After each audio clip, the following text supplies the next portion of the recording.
Can you all hear me? Yes, sir. Okay. Yes. Okay. Okay. Little late, but anyway, good. So today our sixth seminar, actually according to the schedule, is modeling stage 2. So today my plan is to introduce you to, anyway, before I start, as usual, any questions, any doubts?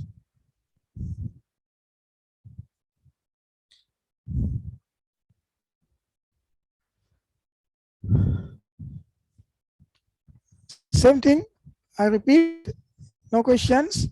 Maybe things either you can't understand anything or maybe it is too easy, right? So today my plan is to give you some introduction how to model gear wheels, and also start giving you some introduction to assembly modeling, how you're going to set up, right?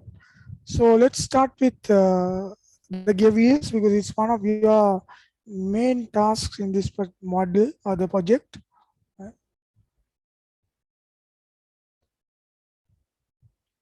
This thing, I think I don't want to go through the details because you know it already, or else there are enough books, even your textbooks will give you this the terminology or the nomenclature, right? Some terms that we use here, you don't want to go through all, right? But anyway, the most important thing, you should know what these terms means, because there are relationships between these parameters. We need to use them in our modeling work as well. And the formulas and equations are also there, right? And you don't want to follow what I am showing here. You can follow something else, but only you need to give a reference, right? Make sure that whatever that you're going to refer is a valid source, an acceptable source, not like PowerPoint presentations or some notes uploaded by different people where you can't identify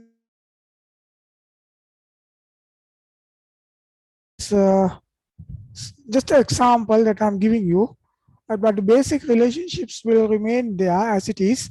So, for example, diameter, module, and the number of teeth relationships, the diametral pitch, and all these things will remain the same. So, we are mostly dealing with spur gears, and similarly, if you want, you can model even the spur, I mean, the helical gears, bevel wheels, and everything, right? So, my task is to finish the spur gear and then the terms that we use, just for your reference, right? Because there are enough what you call the references where you can get the details. I gave you one reference for the book in my morning's discussion.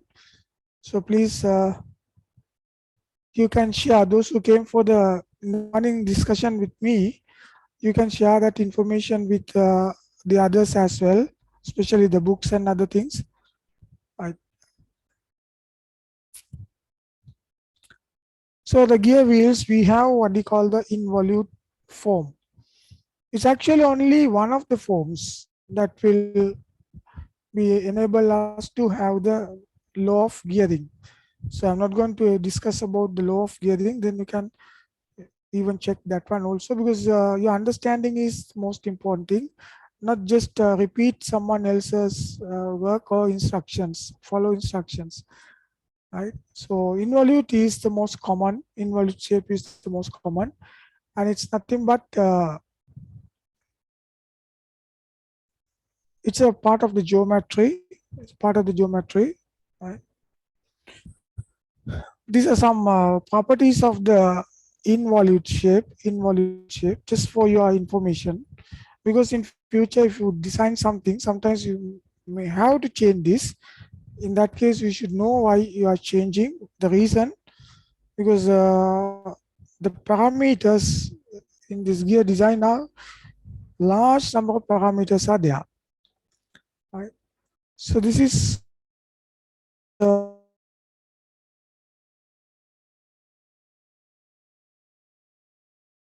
Why do you take standard modules? Because there are gear cutters with these modules. If you use a module cutter, then we have to specify the module. If you specify something which is not available, maybe a cutter is not available for that one. Just to satisfy your calculation design requirements, we cannot change. And other than this, there are other gear manufacturing methods as well. But in most of the cases, the module is a one important factor. Right. So here, if you want to choose one, then we start with series 1 and then series 2, and then we go to series 3 in the worst case. You can see the values, module values are there. 2.53 are most common gear modules we used in practice. You can experiment with these values. If you change the module, what will happen to the gear shape? I think in one of my previous lectures, I gave you kind of an idea. Right? So large diameter having a small module, then you will see what is going to be the effect. There may be reasons for you to do so, but anyway, it's better to understand, get a kind of a feeling, right? What will happen if I change the module? What will happen to the size, shape, the profile, the space between two gear teeth, and so on like this? That feeling is the most important thing.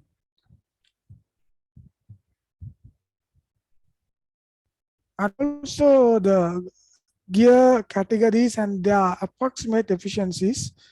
You see the spur gears and then internal gears, helical gears, all are 98 to 99.5. Right? These are just an indicative figures. It's not only when you say the spur gear, the efficiency is already fixed, but there are so many other parameters linked with the efficiency values, even the gear manufacturing, the material that we use, the surface finish, and all these things will finally contribute to the efficiency. So if you assume the lowest value, say for example 98 and other thing, how do I do the calculation? Or 99.5, the highest possible. Even if you say you assume as 100%, then how do I do the calculation? Calculations will be the same, only thing the power requirements and everything may be changed. But anyway, when you say I assume a gear mesh, the highest possible efficiency, that means you have to indicate that one in your production drawings. The manufacturing method has to be very precise, exact. You have to take extra precautions in manufacturing. Sometimes the heat treatment and all these things are important.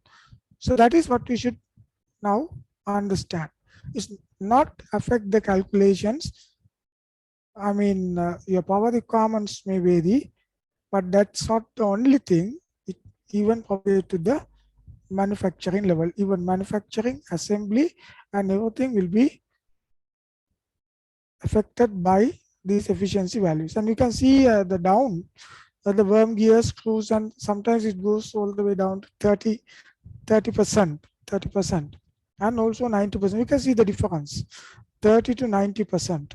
Right? These are some practical values, or otherwise you can't fix these things because it based on many parameters. Only thing that you have to understand, if I take 90%, maybe to satisfy your calculation requirements, you assume one. But what are the impacts of these things in my gearbox? Maybe the design work, manufacturing work, assembly work, even operational stage. How is going to affect, that is important thing. So this is the involute function. This is well defined in geometry. Right? It's actually we are using only a part of that one for the gear tooth. Right? Only part of that one. It's kind of an unwinding string around, wound around a circle or cylindrical part. And it can not only be a circle or cylindrical part, it can even be other shapes as well. But for gear design, we use involute function of this one, right? And then these are some mathematics behind these involute functions. If anybody wants to do exact calculations and everything, that of course you can use these formulas. But I think for the design work, you don't need that. The reason is you are not going to use or get or extract any data from the gear wheel, that modeled gear wheel, the 3D model, but instead we use the gear manufacturing or gear cutting methods separately, right? So that you don't need that one. But if someone wants to do the manufacturing or gear machining on the CNC machines, not using module cutters and everything, then it might be useful. It might be useful. But again, depending on the speed, the transmitted power and everything, do lot of variations as well. And in Solid Edge, you have something called engineering reference. I think it's available only in the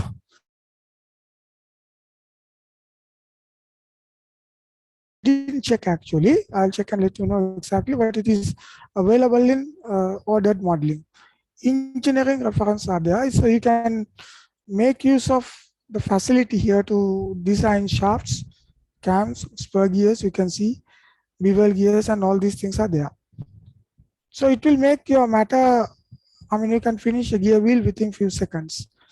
But I advise you to not to use this thing at once, because otherwise you don't get any idea of how to do the calculation part, right? How to do the calculation. This is something hidden, something like a black box to us, and also some advantages as well as disadvantages are there.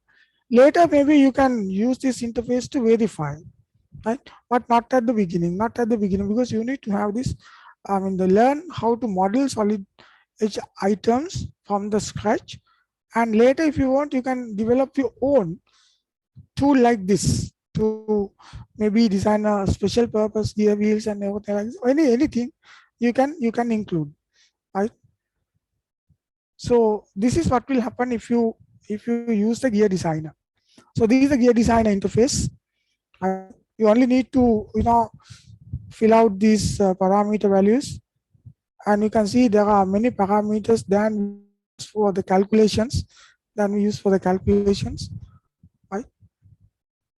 I mean, anybody can put some values over there and then do the click the calculate button, and it will calculate and show us the validity of your calculations.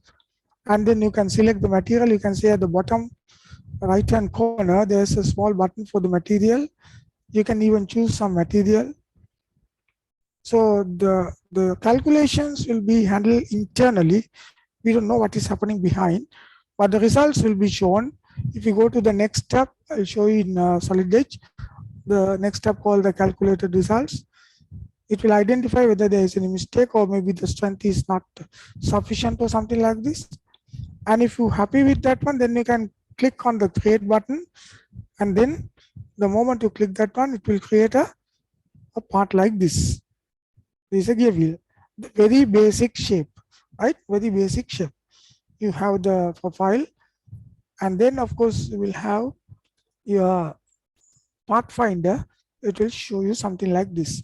You can see the base. So in the ordered modeling, the base is the gear. What do you call the base diameter? Base diameter somewhere here, and then cutout is this hole. And then the extrude button, you can see there is a surface which is created, which is hidden at the moment. And then protrusion is one gear tooth, and then the other one is the pattern, right? So this is for one gear ratio, and then fixed number of teeth, for example. All these parameters are fine-tuned for this particular gear wheel. So if you change, say after modeling the gear, after doing the calculations, then if you change, say for example, the number of teeth, for example, right, then it will not generate the correct gear wheel. And also your calculations are not validated for that, right? But when you do it manually, you do the calculations properly, but not in an interface like this. Whatever you do, you have to make sure that you understand what is happening behind. And why do I take this decision? Why do I not take any other decision like this? You should have some valid justifications for all these things. So this is what will happen if you change the number of teeth, for example. Okay, first let me show you. This is the profile that you have. You can see only a few points there. It's already underdefined. No other dimensions are there. You can see. So it's generated based on the values that you have given. Unless you change all these values, this will not change. And not only this one, you have to even generate this one. There's no relationship between that one. And then if you see what is happening, if you I mean, this is what they have done is they have what you call sweep command. You can even extrude command.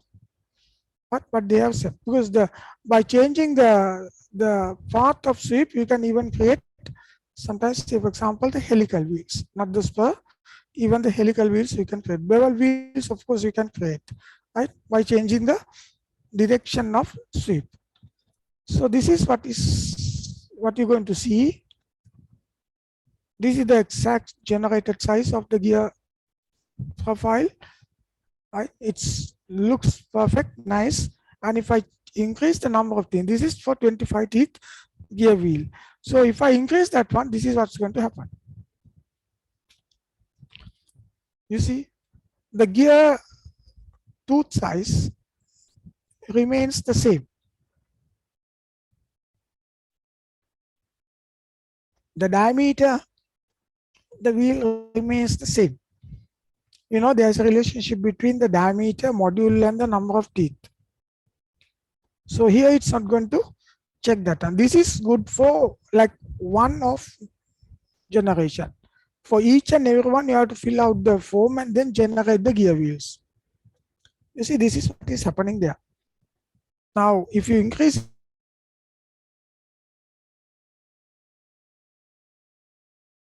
it, is going to vary, but not the gear tooth size or the profile.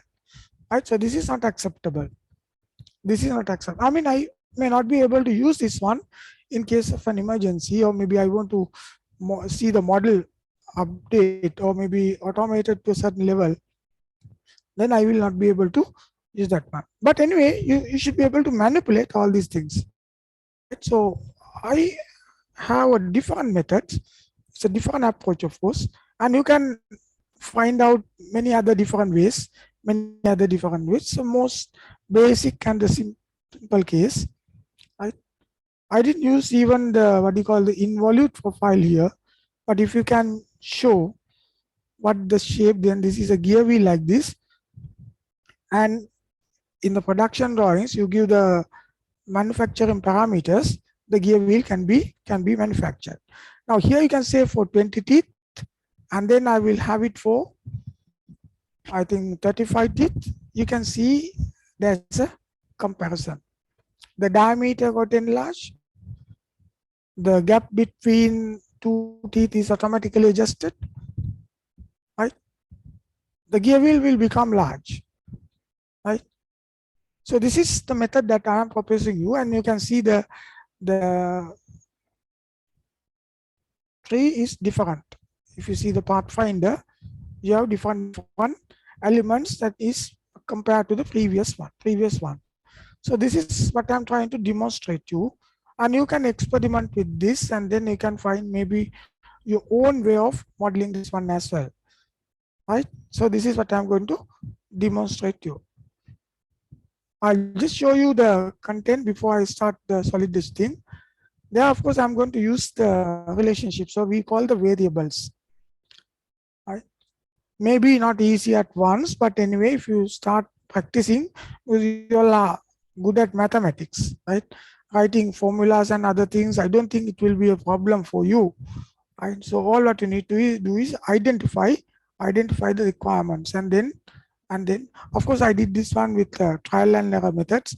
I hope I can still improve this one, and I developed this one in the last year batch, but after that I could not touch, only one small modification.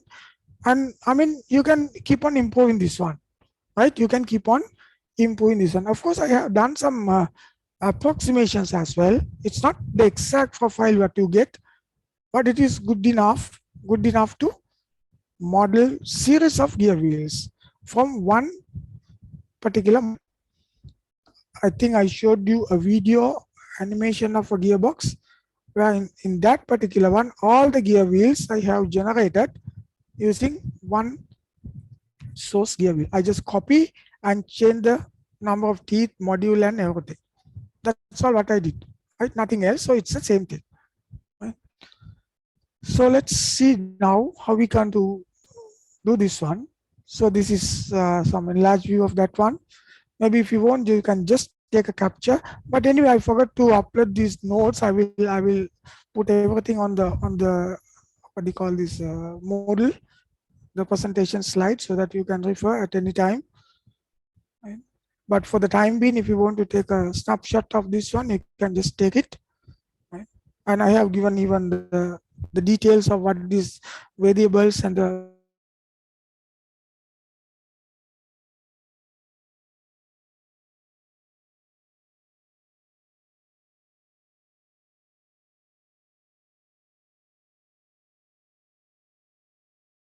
you cannot change. You can change those things. And items in the white background color, you can see you can change. Right? And even some lock mark keys over there, you can identify all these things. What does it mean? And then some of them I have given some names, proper names, and some V1029, which is the name given by the solid edge. If you leave everything like that, then you won't be able to understand anything. And look at the rightmost column, the formula column. There you have the variable names, right? So that way it is much easier for you to refer to each and every equation and what's going to happen, rather than using an unknown and unfamiliar names assigned by the solid edge itself. Even you can see the right hand side, which is also the same, right?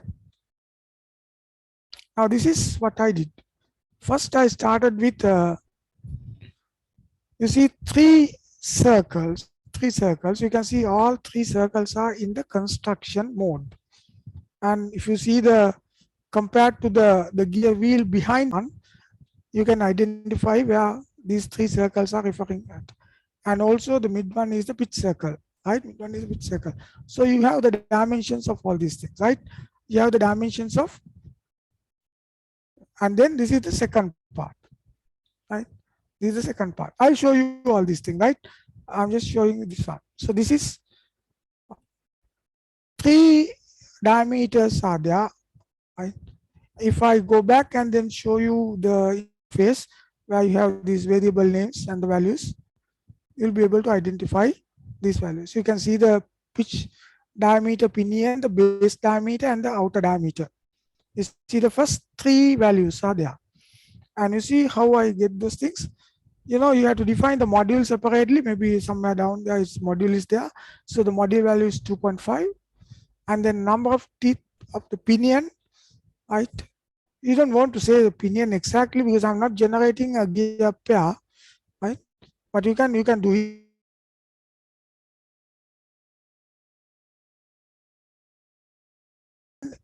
It ended up with having this diameter. So you need to prepare this table first. Table is not related to dimensions. You can see the leftmost column. Some of them are diameters and some of them are variables. So you have to define the variable first, right? You have to define the variable first, and then apply the dimension.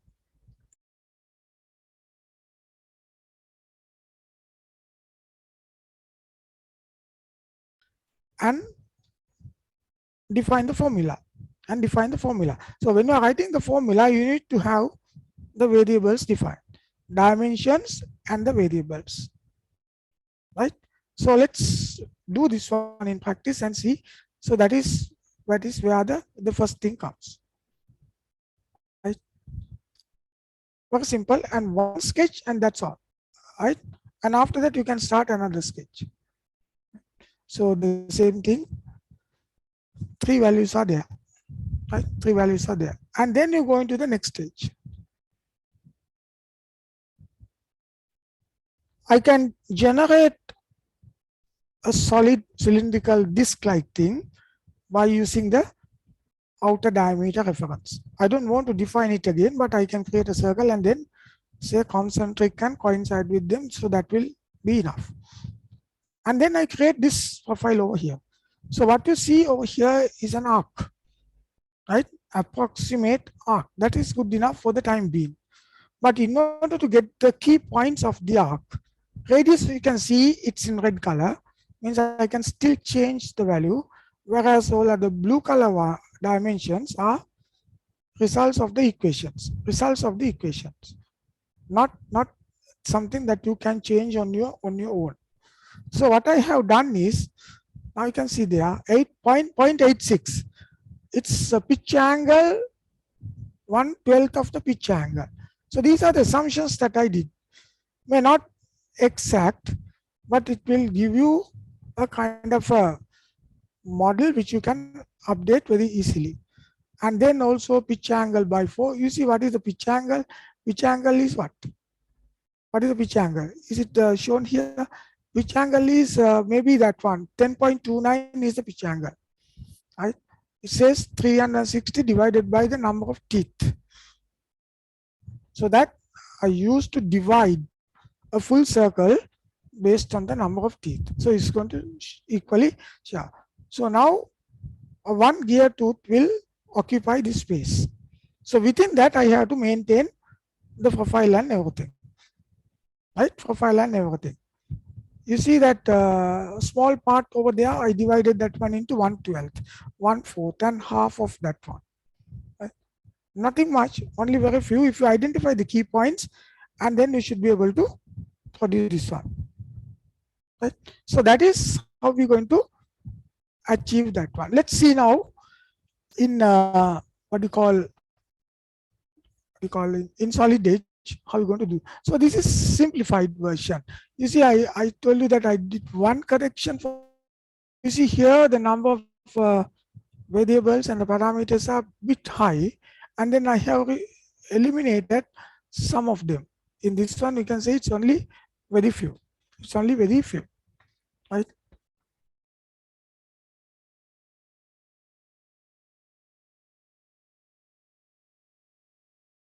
Too few, and then of course this pitch angle now this time becomes a variable, right? It's a variable. Earlier it was a dimension. So let me take solid edge for example. I'll open this new. Right? Maybe I'll do the same thing. I'll select the same template for this one. I'll go to Pathfinder. Now this is in the synchronous modeling stage. So if you go to tools, right, you see you can't find what you call this, the engineering references is not fine. Even if you add that particular thing to the, what do you call this, command ribbon, it will be deactivated for some reason. I will check and let you know exactly. But if I change this one to ordered modeling, right, so interface will change. And if I go to tools now you have the engineering reference command here. So if I select this, then you have access to all these things, right? Shaft design, I have given you one example in the notes. So if you just select this one, you can see you're going to get something like this. You see, you can define, I mean, anybody can open this and then randomly put all these things without knowing what is happening, right? What is happening? You can add sections, you can delete sections. You can see there are several sections like this. I remember one student asked for me in the morning that do we need to have a step shaft? You see, even here by default, they encourage me to have what you call this step shaft. There are many reasons for this one, right? And then the key ways as well, right? So then you can calculate. right? So you see the calculated results, the deflections, bending and everything. You can check even force, moment, rotation, deflection, right? Bend, all these things. This is actually an exaggerated diagram, but you can check all these things. But I mean, you can do this, but if you don't know what is happening, then how can you give an assurance to your design? If you know exactly what is happening, then it is okay. And what parameters to control, anything can make your design unusable, right? I mean, inappropriate values can change these things. But anyway, so for example, if I calculate, it's going to show you the results because I didn't change anything. There's nothing happening in this one. Right? And then you can actually generate the reports as well. So if you generate a report to see in a text file, so I will put that one in our usual folder. So let me see this. I'll put it here. There's another file created. I say it is shaft. So let me open this file and then show you what does it mean here. There should be a shaft. Where did I save that file? In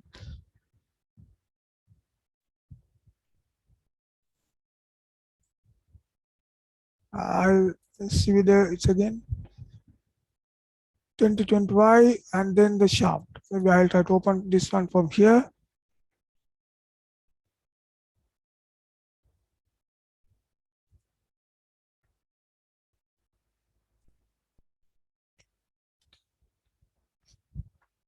You see the amount of data,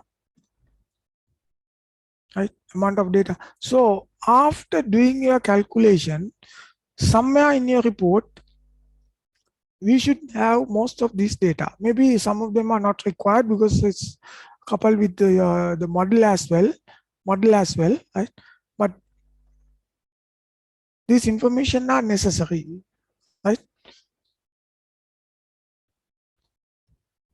Some of them are maybe included in your calculation part, and it's the same thing for a gear wheel as well, right? So I will finish this one and then try to create this one. Let's see whether it is possible to create a shaft like that. You see, I'm not going to save the file. Right? Right? I will come to that one a little later and then save you and show you. Let's go to spur gear design. Right? I'm going to open the spur gear design. You see over here, you have three tabs. One is parameters, calculated results, and then the calculated geometry. You don't want to use all these things, I mean, in your, what do you call, the design work. But anyway, say here it's gear ratio is 1. So this is where you have to be very careful. So maybe I'm not going to use 1. I'll use something like, say, 1.65. Right, 1.65 is the one that it's highlighted. It's already changed. Right now, the create button is not activated. You can go through the material and then you can select. It's only the user defined material, but you can see there are a lot of materials also available. Right, but anyway, when you select the material, make sure that material is available. Otherwise, there's no purpose of doing the design. If you can't purchase the material, or if the material is not available for you to do the manufacturing work, then there's no use of the design, right? So don't just select material because you want to select it, right? You want to select it. So I say okay, and then you can have even some options. You can see how I instruct this tool to calculate various parameters and other things, right? That is also fine. I mean, you need to be familiar with the interface. Maybe I calculate and then see. It will automatically jump to the calculated results and say this is pass. The strength validation is passed, right? But it says pass, but I don't know how, right? You saw that the various what do you call, the calculation steps are there. Calculation, like in the shaft, for example, you saw bending. I mean, the torsion and all these things are there. So even in your manual calculations, you have to include at least the most what do you call, the essential calculations for shaft, gear wheels, and other things. So you're learning actually, you're learning. And then I will create this, right? It's going to create, I hope, a gear mesh or maybe a pair, I'm not sure. You see, now I will save this one, maybe not part 3, I'll just upload GW1, right? So it's in the different folder, right? Okay, that's all. And then I put DW, what did I put DW2? It's not going to open that, right? It's not going to open that. So still I have a part. So let me go and open the file. So GW1 and GW2, right? This is GW1. I don't want to open both. So this is what they have, but the SolidWorks has Solid Edge has generated. You see, very basic shape, very basic shape. Now look at the Pathfinder. I'll come all the way up to this side. I will see the history. This is what it has done, right? And if you go through this, if you edit profile, you can see what it is. Right? You see, it's a red color one. If I double click this, I should be able to change this. Right? There's no relationship between, or there are no equations developed as what I showed you in the other day. You can check this and you go to tools and then go to variables. Right? Only very few. You see over here. But they are not related. No. For example, the base. You see here, no formulas are written. You have, because this will come automatically anyway, right? But they see no formula. Formula column is empty. Formula column is empty in all these things, except in one. So this is why it is not updating according to the requirement. So then I will open up the cutout, which is the hole in the center, which will also be the same thing. And then maybe I will undo this. You can see it's hidden. Nothing happens. If you enable this one, it's just a surface. You see, it is just a surface that is and generated the surface may be used for some work, and then I will highlight this. One gear tooth is generated somehow or the other. So if I try to edit this one, say edit profile, this is what you get. I showed you in the presentation. This is what you get. You see, it is all what you call in blue color state, right? No dimension associated with that one. So you can go to cross section, and if you try to say, for example, edit, if I select this profile, you should be able to edit this, and you can see now it is going to be changed, right? No, what you call it's not fully defined. It's not fully defined. So that way you can do many damages, right? I'll see whether it is already there. So I will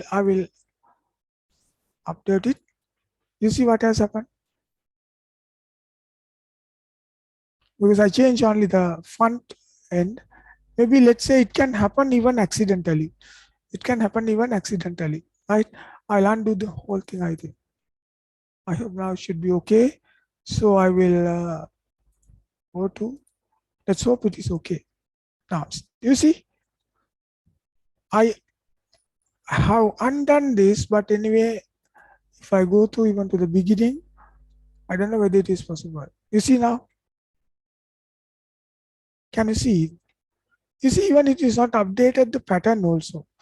It's not updated the pattern as well. So let me close this and open the file again. So you have to be very careful of, doing something, because Solid Edge is not bothered about maintaining the update history. Right? Now I'll get to the front view like this. Hope you can see the gear wheel. Now let's try to change the pattern. Here's the pattern, right? So I double click. You can see here, number of elements are there. How much? 22. You see over there in the left hand corner. I want to make it say something like, say, 28. I want to increase, right? Let's see what's going to happen. I entered. And then you can say the gap is going to reduce. Maybe I can reduce, maybe I'll say something like 18. You see, so this is not a gear wheel. This is not a gear wheel. You can't say that is a gear wheel. Right? So that is why I propose the other method. But this is good if you are not going to change the number of teeth, and even the diameter is still fixed here. You saw that one, right? Only the number of teeth is varying. That is the pattern actually. Pattern is changing, not anything else. Right? But anyway, you can still use this one. So one fixed gear wheel from this method, or maybe gear mesh, a pair. That's all. For each and everything, you have to use the same thing. That's also okay when you know the other things. How do I develop these things on my own? So let me open up the other one. Maybe say this one, 2A, 2B, or whatever it is. I'll say this one. So this is what I suppose I ask you to do. Again, I will go back to the very basic thing, or maybe start with this one. So this is what you have initially, right? If you right click and say edit, or even say edit profile, this is what you have. 3 circles.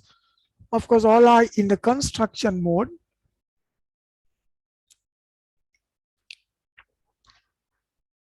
Then you go to the variables. That is sketch 1. You see this 45, 38.5, 45, 50, and 38.5. Where's the other one? 38.75. Right? So see, all these things are there. How I relate those things? Module into number of teeth, and then the pitch diameter of the pinion minus 2 into deadendum. You know this one, right? How to develop these things. So that is what I did. And you can see all these 3 dimensions are in blue color. Means they are governed, controlled by a formula. So if I double click on this, I won't be able to change that one. I can change only the name, and the formula I can change. But value, if I want to change, then I have to go through to the variables table. There again, I cannot straight away change. What do you call this? To go through the parameters given in the formula. Okay, let's say that is done. It's not difficult for anybody, right? And then I create this extrusion based on the outer diameter. You see that? I use that one in the outer diameter. I can make another circle if you want, or I can click on that circle and then create an extrude button. You see, based on the thickness, right? And then I'm going to create this sketch over there. Right? You may be able to see that one unless I make it. It's a very simple thing. I will right click and then go to edit profile. This is what you have. You see the 3 dimensions. First thing that I'm going to divide whole thing into the number of 360 divided by the number of teeth, right? 360 divided by number of teeth. So that is going to be 1. Right? So that is divided by 2 is what you call the pitch angle. Okay, I would say this is the pitch angle, maybe half of that, right? So let me open the variables and show you here. So this is sketch number 3, right? You see what is the pitch angle? I mean, you see here pitch angle is here. This is, you see, number of 360 divided by number of teeth. I cannot change the number of teeth in the model space, but here I can change. So maybe I'll make it 20, right? I'll make it 20. You see, it's going to change. Pitch angle is going to be 18 now, right? 18 now. So if you go there, then you can see this is already got updated. This it is 9. This is half the pitch angle because of the symmetry, right? Because it's symmetrical, half the pitch angle, and that which angle I'm going to divide again. You see the file here, path along the outer diameter. This is a circular arc. You can say that even the radius is given. Radius I can of course change, right? Depending on the requirement, you can change the radius, or else you can find out some sort of relationship with the number of teeth or whatever it is. Then you should be able to even that one. And then you can see the other one. Right? So what is important here is you see all these are fully defined. And then this particular angle, how much is that? That is again, you see 4.5. How much is 4.5? 9 divided by 2. Right? So here, if you see, for example, this is the pitch angle, and then that divided by 4 is this angle. Right? And divided by 12, I think this angle. These values, actually, I assume. Divided by 12 and other things, I assumed. You might find something different by going through a little bit of experiment. You will be able to find out maybe more appropriate values, So all what you need to do is you just mark these angles first. Don't draw the arcs and other things. Mark these angles first, dimension them, relate them to the equations, and then what we call draw the arc, simple arc, right? It's just a simple, straightforward arc. So I will just leave it. I just some changes. This is not what I want. So this is what I want, 18. I just leave it as it is. Right? So it's going to be like that. It's going to be like that. And then you use that one to create one cut. Right? Maybe I will hide the sketch so that you can see it clearly. So that is what. So again, it is very simple. No fillets, nothing. Right? No fillets, nothing. And then you pattern this one.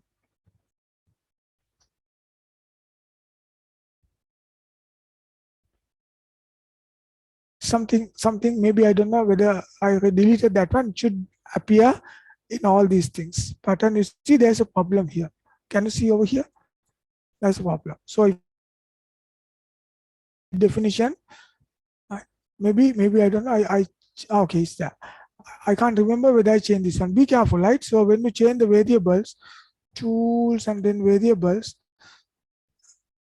maybe because of this one, teeth of the pinion, right? If something happens, I can't remember which part I changed, but anyway, now it is like this. Now let's try to change this one. This is the pattern. I'll say dynamic edit, or else you can double click on this and then click on this blue color thing. Then you can access this number of teeth is 18. I want to make it say something like say 25. Right?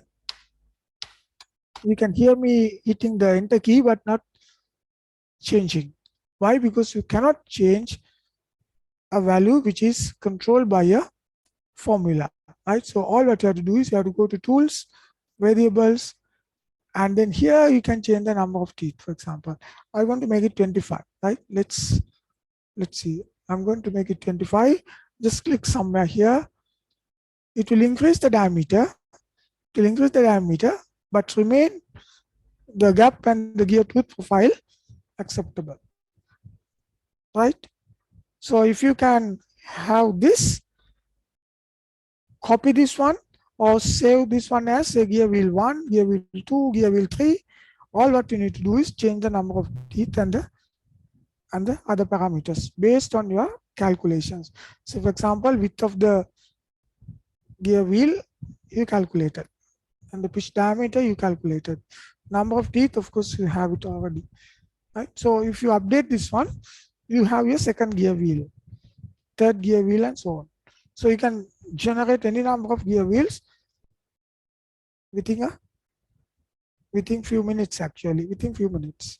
Or else if you want, you can even put the other things as well. Here I have put the most basic thing. I didn't use the hub diameter, the shaft, the bore hole, and all other elements I have not put. But anyway, you can add those things because they may not be the same for each and every gear wheel. Right? If you decide to have the same pattern, then of course you can add those elements as well. But remember to relate them with some equations.